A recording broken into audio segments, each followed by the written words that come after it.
Halo teman-teman semua, Assalamualaikum warahmatullahi wabarakatuh. Selamat datang di channel RDAFJ. Sebelum Anda mengikuti video ini, silakan subscribe terlebih dahulu channel RDAFJ dan aktifkan loncengnya untuk mendapatkan notifikasi video-video terbaru dari kami. Jika video ini memberikan manfaat untuk Anda, jangan lupa berikan like dan tinggalkan tanggapan Anda di kolom komentar. Terima kasih atas partisipasinya. Let's enjoy this video. Oke teman-teman, di video kali ini kita akan bahas tentang form input data dosen, yang dimana pada video sebelumnya kita sudah bahas tentang database, kita sudah bahas tentang desain, kemudian kita koneksikan, kita aktifkan CRUD khusus mata kuliah,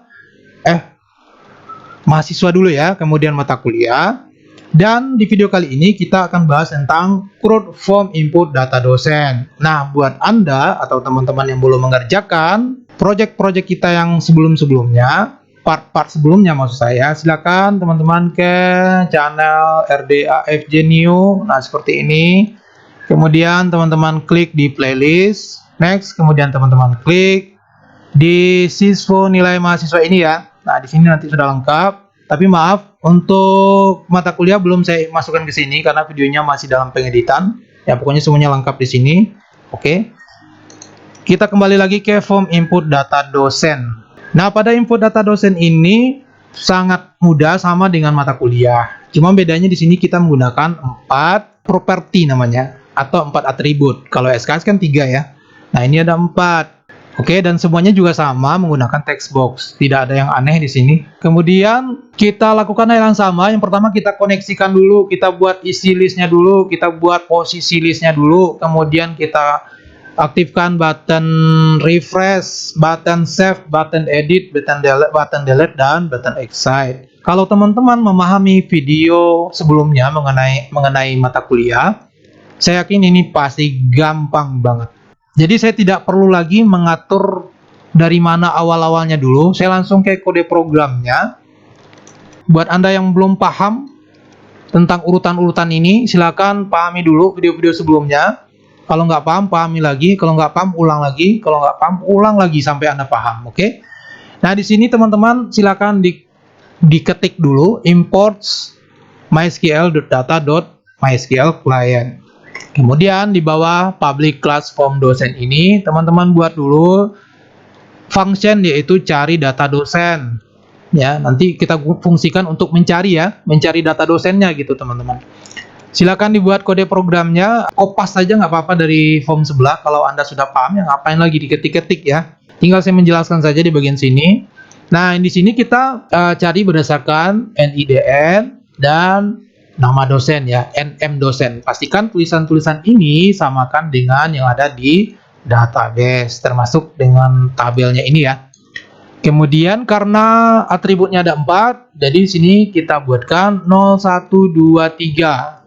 NIDN itu nomor urutnya 0, nama dosen nomor urutnya 1, apalagi ya. Email itu nomor urutnya 2 dan teleponnya di nomor urut 3. Oke, jadi saya berasumsi teman-teman sudah mengerjakan ini. Kita langsung ke bagian di bawah. Oke, bagian bawah, yaitu mengambil data dari list view. Nah, jadi ini fungsinya adalah untuk mengambil data dari list view ini ya, supaya kita bisa munculkan di atributnya gitu ya.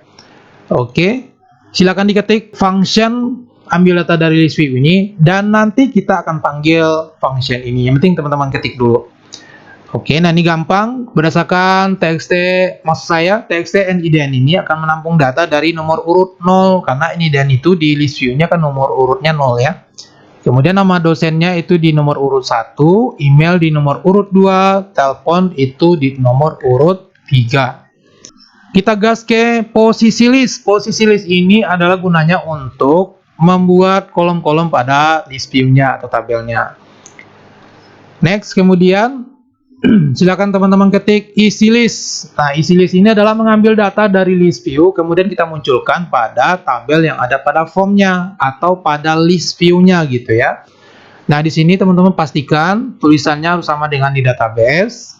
Kemudian kita urutkan nanti teman-teman NIDN-nya. Jadi yang paling kecil dulu, kalau nggak salah itu paling kecil dulu, kemudian berurutan sampai yang terbesar gitu. Selanjutnya kita buat function bersih. Nah, ini fungsinya adalah untuk membersihkan Membersihkan apa ya semalam ya? Membersihkan rumah, bukan. Membersihkan apa itu teman-teman? Properti ya. Membersihkan propertinya atau atributnya yang ada pada form. Kalau nggak paham, kembali lagi ke video sebelumnya, pahami ya.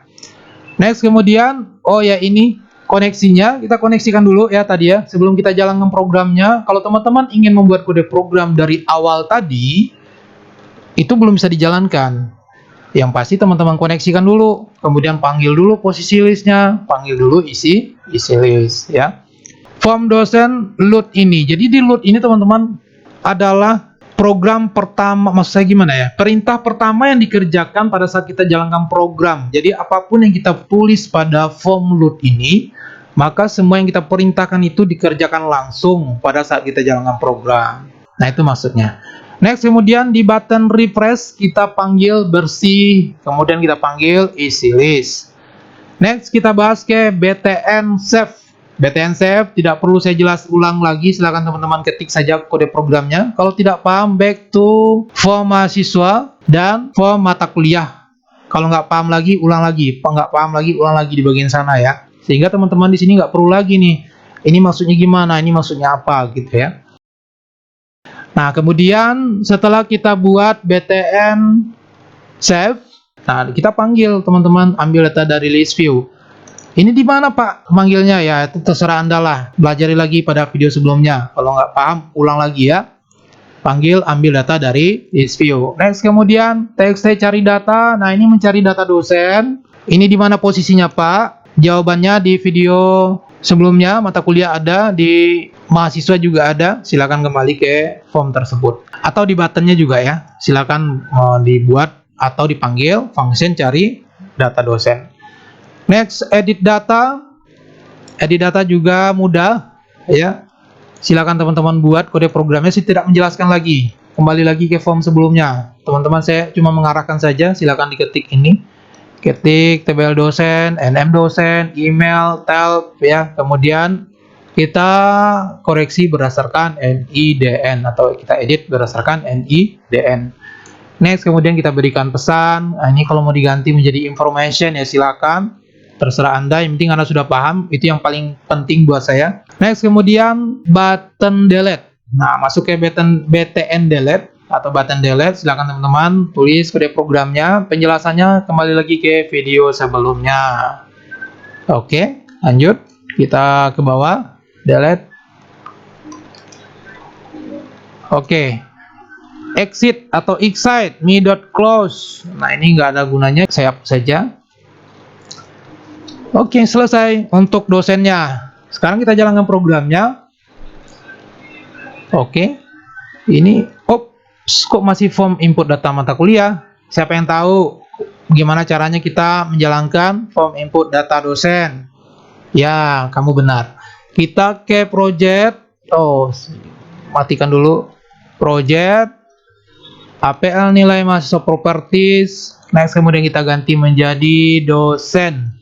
Kita jalankan programnya, lalu kita coba uji programnya, apakah ini sudah berhasil atau tidak. NIDN-nya misalnya 012907899202. Oke.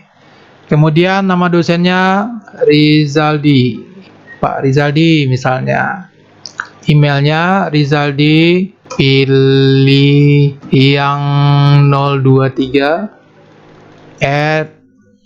@gmail.com. Oke. Nomor telepon 0812 4554 612781 misalkan. Kemudian saya klik save. Data berhasil disimpan. Nah, ini X ya, ganti menjadi information aja biar enggak X seperti ini. Kemudian kita klik OK sehingga datanya masuk ke dalam list view seperti ini.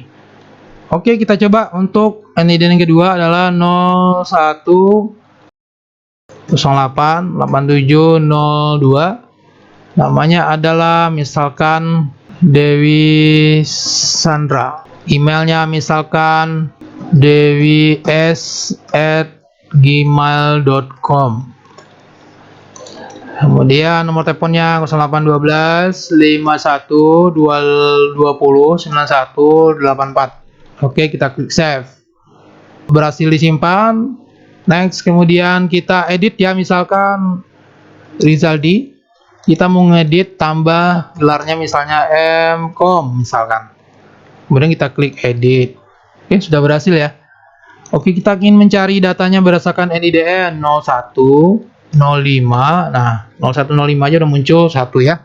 Oke, berdasarkan nama Dewi. Oke. Oke ya. Oke, nah sekarang kita coba untuk menghapus datanya. Kita pilih salah satu, misalnya yang saya pilih di sini adalah yang pertama, yaitu Dewi Sandra. Dan kemudian kita pilih di sini delete. Oke. Nah, selanjutnya kita klik OK. Kalau cancel kita klik, maka nggak jadi menghapus ya. Nah, terus kemudian kalau misalnya kita pilih yang OK, maka datanya terhapus, kemudian memunculkan pesan seperti ini, dan semuanya di refresh seperti ini ya. Nah, ini atributnya hilang, bersih, dan datanya juga hilang di list view-nya atau di tabelnya. Oke, terakhir kita klik Excite. Oke, saya rasa untuk form input data dosen ini sangat mudah sekali kita membuat CRUD-nya karena kita sudah punya pengalaman pada form input data mahasiswa dan form input data mata kuliah. Semoga video ini bermanfaat. Jangan lupa subscribe, like, dan tinggalkan tanggapan Anda di kolom komentar. Terima kasih. Wassalamualaikum warahmatullahi wabarakatuh.